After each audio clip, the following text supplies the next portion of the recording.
Je vais sans doute commencer par ceci. En ce moment, nous menons à plein régime des essais sur un seul gabarit de moteur encastrable. Il s'agit du Crantium modèle. Celui-ci est utilisé notamment dans la meuleuse d'angle. Les essais sont assez complets et exhaustifs, car nous le testons à 50 Hz, à 100, à 150, 2 cents, 250, 3 cents Hz. Actuellement, nous sommes limités par la vitesse maximale autorisée de la machine de charge, alors nous fabriquons un réducteur à courroie qui nous permettra d'atteindre 600 Hz.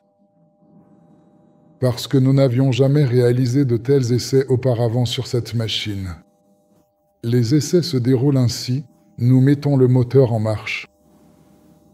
En mode à vide, nous le faisons fonctionner jusqu'à ce qu'il atteigne un régime thermique stable, ce qui prend environ 1 heure. Ensuite, nous appliquons une charge. De nouveau, nous faisons fonctionner le moteur avec cette charge jusqu'à atteindre un état d'équilibre thermique, puis nous relevons les paramètres. De cette façon, nous obtenons des points sur la partie linéaire de la caractéristique. Ensuite, nous mesurons, sur un moteur chaud, le couple de démarrage lorsque le moteur est bloqué et nous allons jusqu'au couple de renversement. Mais là, il faut tout faire beaucoup plus rapidement à partir de la température stabilisée sous charge nominale, car le moteur risque de surchauffer si les mesures durent trop longtemps. Tous les indicateurs que nous avons obtenus au cours des essais, qui sont encore en cours, nous ont satisfaits. C'était, en principe, prévisible. Et les paramètres sont, dans l'ensemble, très prometteurs. Parce que même 300 à 400 Hz sur de l'acier électrotechnique ordinaire, c'est déjà une sacrée et remarquable performance. Parce qu'un moteur d'une capacité de 0,75 litres, voire 1,5 litre, à mon avis, et d'une puissance de 1,79 kW, ça veut dire quelque chose.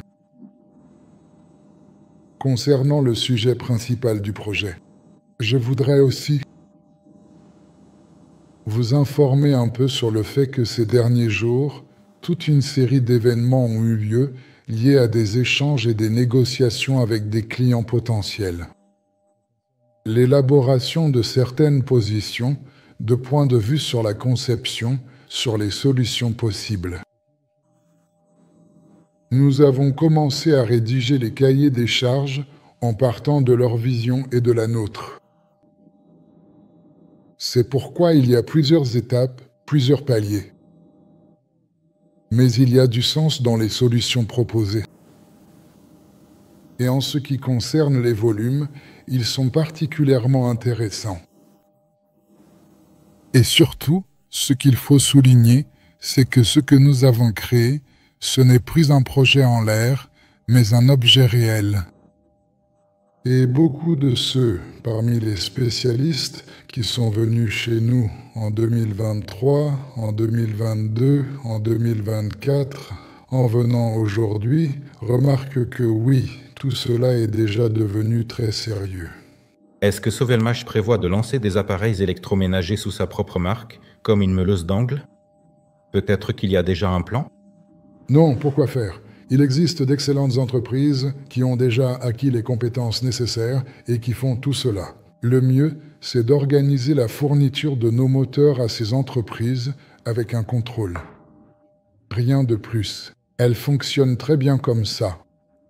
Pourquoi détruire des emplois?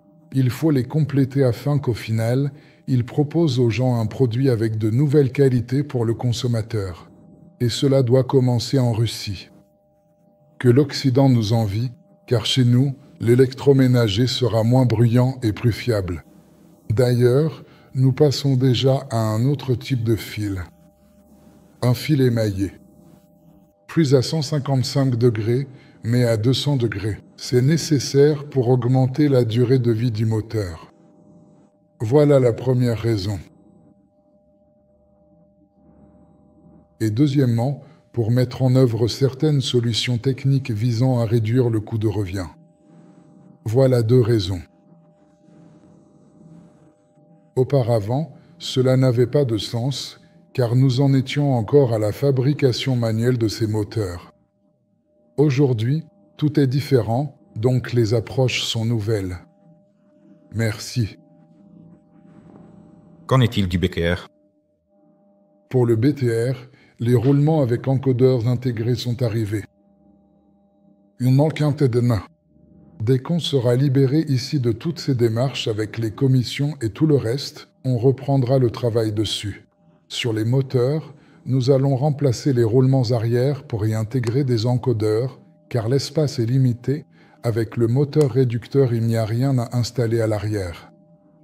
Nous avons donc opté pour cette solution. La ligne de montage CMS est-elle déjà complètement lancée ou faut-il encore acheter du matériel supplémentaire? La ligne de montage en surface est lancée, mais une seule ligne CMS ne suffit pas. Il faut une soudure sélective, car pour les composants traversants, comme les bobines ou les connecteurs, elle fonctionne aussi. Les contrôles par rayon X sont opérationnels. Une ligne de contrôle optique est en fabrication en Chine. Nous avons versé un acompte. Dès qu'elle sera prête, nous paierons le reste. Une fois l'installation de contrôle optique en place, on pourra dire que pour la partie soudure des cartes et le contrôle, tout l'équipement sera là. On peut augmenter sa productivité en ajoutant un autre poseur de composants sur la ligne de montage en surface. Alors, la productivité de cette ligne, avec le même ensemble d'équipements, doublera. Il y a aussi une ligne, ou plutôt une ligne d'équipement pour le lavage des cartes après le montage. Pour effectuer un lavage de qualité, de l'eau déionisée y est acheminée. Nous avons une station de traitement et de purification de l'eau. Elle fournit de l'eau aussi bien pour le système de climatisation, c'est-à-dire les groupes frigorifiques, les systèmes sprit, les ventiloconvecteurs et autres équipements, ainsi que pour la technologie. Merci.